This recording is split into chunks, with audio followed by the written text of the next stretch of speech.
Welcome to Better Payment Tutorial. Today we will learn how to design a donation payment that will boost collection. Open a page in the Elementor editor where you want to add a donation payment form. Search Better Payment in the Elementor widget library, then drag and drop the widget to the selected page section. Now, in the widget settings, expand Form Settings, enable the toggle button to show amount list. You can select Layout 5, Donation Form Layout designed for donation. If you want to use this form layout, it requires Better Payment Pro. Enable payment types, choose a currency. In the form settings, remove or add another item and adjust the amount. Go to the Style tab to customize the appearance of your donation payment form. Select background type, then add image.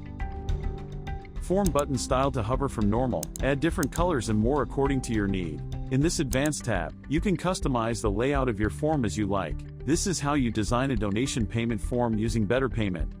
Explore the powerful features of Better Payment to design the perfect donation form. Thanks for watching, and don't forget to subscribe to get more informative tutorials like this.